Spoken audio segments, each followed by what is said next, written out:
Você já sentiu aquele vazio estranho logo depois de conquistar algo grande, menos como se o troféu fosse de vidro e por dentro continuasse tudo oco? Pois esse buraco não nasceu ontem. Ele tem o formato exato do primeiro olhar que definiu quem você era. Antes mesmo de falar, você aprendeu a ler emoções no rosto de uma única pessoa. Quando o sorriso vinha, era céu aberto. Quando a expressão fechava tempestade cirta. O problema é que lá no fundo, o menino continua conferindo essa previsão do tempo até hoje, só que, agora através dos chefes, dos amigos, das mulheres e até do número de curtidas numa foto. Se esse eco faz sentido, aperta em inscrever-se e garante acesso a todos os conteúdos que liberam homens como você desse ciclo invisível. Cada episódio entrega peças práticas de autonomia que jamais ensinam nas palestras motivacionais. Voltando ao ponto, Carl Jung chamou esse fenômeno de complexo materno, uma antena emocional implantada antes da razão. Enquanto o mundo vê o adulto que você se esforça para parecer, a psique carrega um script infantil. Se eu agradar,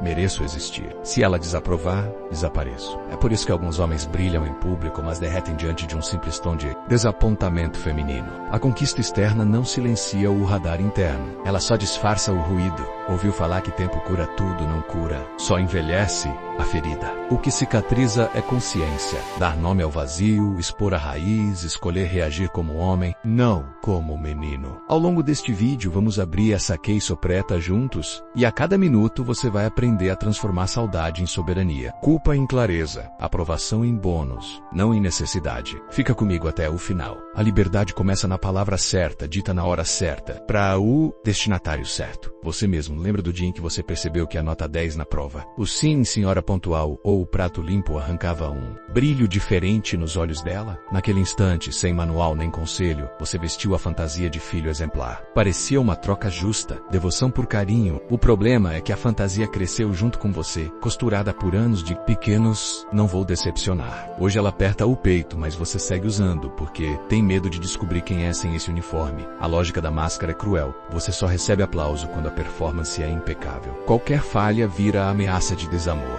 Resultado, um adulto que calcula palavras, calibra gestos, antecipa frustrações alheias como se fossem terremotos. A vida vira palco e a cada ato o medo do tombo sussurra mais alto que a própria vontade. Argentino ou brasileiro, empresário ou artista, não importa o cenário, o roteiro é o mesmo. Se eu não agradar, desapareço. Jung explica que, quando a imagem interna da mãe se torna padrão absoluto de aceitação, o filho desenvolve o que ele chamava de falso self, uma versão polida que sobrevive de plateia. Parece forte, mas é cristal. Basta um olhar de decepção, uma crítica casual e tudo racha. A fratura, porém, é chance disfarçada. Mostra onde termina a fantasia e começa o homem real. Pergunte-se, qual decisão você jamais tomou com medo de desapontar alguém? Qual sonho engavetou porque não combinava com o que esperavam? Esses pontos não são fraqueza, são mapas do tesouro. O caminho de volta à autenticidade passa por recolher a projeção, ver a mãe como humana, não juíza divina menos e aceitar que amor verdadeiro sobrevive até ao não. Quando você percebe isso por dentro, a máscara cai sozinha. E o ar que entra pela primeira vez é de liberdade, não de culpa. Você encontra alguém, sente a química estourar como fogos de artifício, jura que dessa vez é diferente. Mas, poucas semanas depois, está andando em ovos para não receber aquele mesmo silêncio gelado que já conhece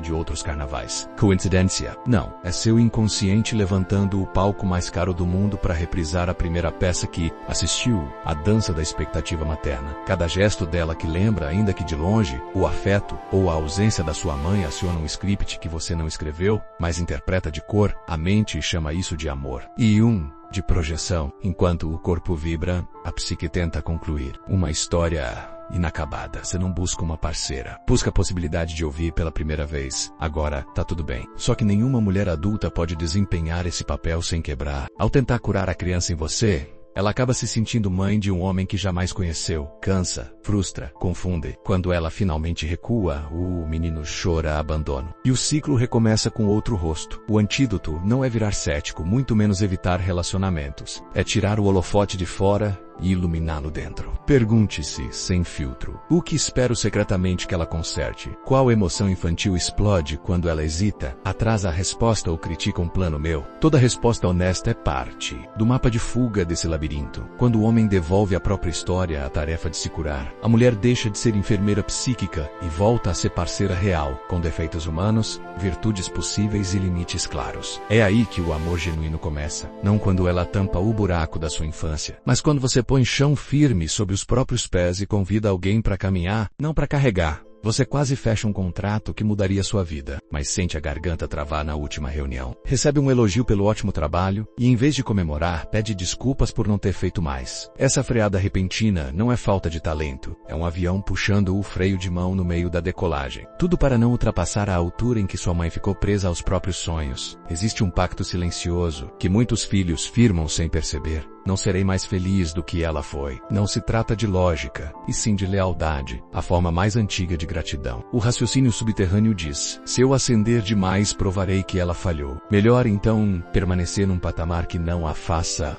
olhar para cima. Isso de possessão arquetípica. Quando a dor alheia toma posse do seu leme interno. É como dirigir com um fantasma agindo nos pedais. Você acelera, ele freia. E ninguém entende por que o carro não sai do lugar. O primeiro sinal desse contrato é a autocensura. Você minimiza vitórias na frente da família, evita fotos sorrindo demais nas redes, segura a empolgação ao falar de conquistas. Parece humildade, mas é medo de quebrar um espelho de afinidade. A cura começa com um gesto simples e doloroso. Aceitar que honrar sua mãe não significa repetir a história dela. Significa escrever o capítulo que ela não pôde. Prosperar não é abandono, é continuação. Quando essa chave gira, a energia represada despeja força no presente. Oferecer conforto financeiro, inspiração ou até silêncio respeitoso àqueles que vieram antes, vira forma de homenagem, não de arrogância. Você não corta raízes. Aduba-as com a luz que conquistou. E nesse instante, a lealdade deixa de ser corrente e se transforma em legado, firmado não no medo de ultrapassar, mas na coragem de avançar e puxar o resto da árvore junto. Você já reparou como fala? Consigo mesmo no espelho? Às vezes a voz soa tão áspera que nem seu pior inimigo usaria aquele tom. Esse carrasco interno não nasceu do nada. Ele repete, em loop, frases que um dia salvaram você da reprovação materna. Endireita essa postura.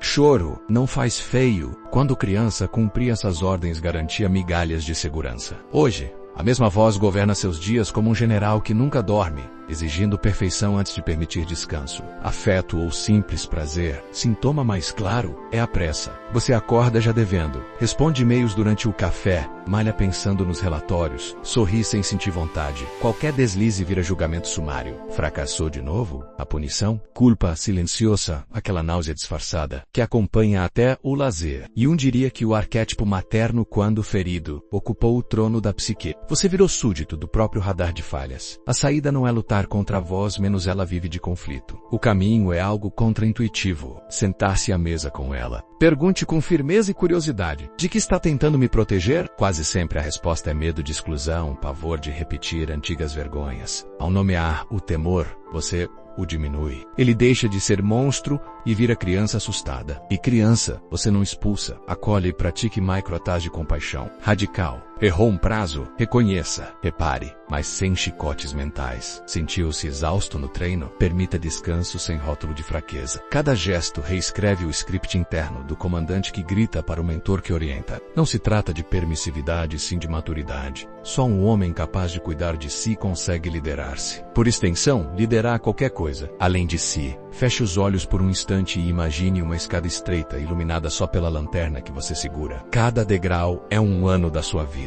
Lá embaixo, num porão de lembranças empoeiradas, estão guardadas as cenas que você viu antes mesmo de ter palavras para descrevê-las. O cheiro do colo materno, o tom de voz que lhe contava se o mundo era seguro ou hostil. A descida assusta, mas negar o porão não faz a casa desaparecer. Só atrasa a reforma. E chamou esse mergulho de individuação, não a ruptura carente de nunca mais falo com ela, mas a coragem de enxergá-la como pessoa, não como planeta em cuja órbita você deve gravitar. Demônio e deusa são rótulos fáceis. Humano é categoria complexa. Ao aceitar que sua mãe carregava sonhos, traumas e limites, você abre espaço para algo revolucionário. Perceber que a falha dela não precisa virar seu destino nem seu álibi. Comece pelos contornos. Anote 3 qualidades que admira nela e 3 comportamentos que feriram você. Observe como ambas as listas coexistem sem se anular. Esse exercício simples ensina a mente a abandonar o preto no branco. Depois pergunte-se, em quais momentos ajo como se ela ainda fiscalizasse meus passos. Pode ser a escolha de carreira, o modo como lida com dinheiro ou a forma como reage a críticas femininas. Cada resposta é uma corrente que espera apenas ser nomeada para se soltar.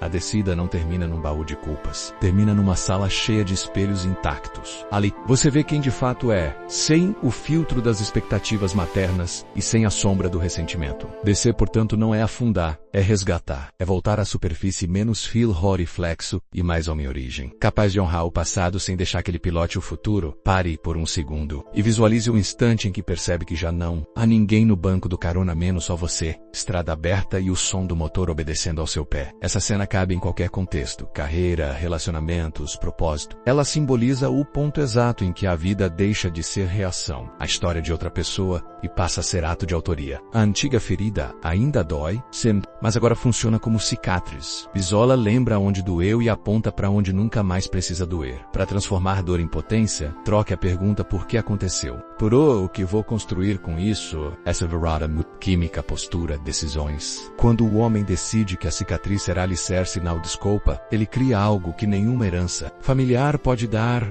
Soberania. É nesse momento que surge um planejamento incomum, metas que não precisam impressionar ninguém, projetos que dispensam plateia, relações escolhidas pelo coração adulto, não pelo vazio infantil. A partir daqui, cada conquista ganha densidade. O diploma representa curiosidade, não validação. A nova empresa reflete visão, não necessidade de aplauso. A relação amorosa torna-se parceria de expansão, não posto de abastecimento emocional. E, se escorregar, não há drama. O autor revisa o capítulo e segue escrevendo. Porque quem assume a caneta sabe que destino não é fardo. É narrativa em progresso. Se essa imagem acendeu algo em você, não deixe o fogo apagar. Clique em inscrever-se agora mesmo. Aqui, cada vídeo aprofunda essa jornada. Do primeiro degrau de consciência até a construção de uma vida que honra sua origem sem ficar presa a ela. Junte-se aos homens que já trocaram culpa por clareza e estão, dia após dia, transformando. Cicatrizes em trilhas para quem vem depois. A estrada está livre. Posta as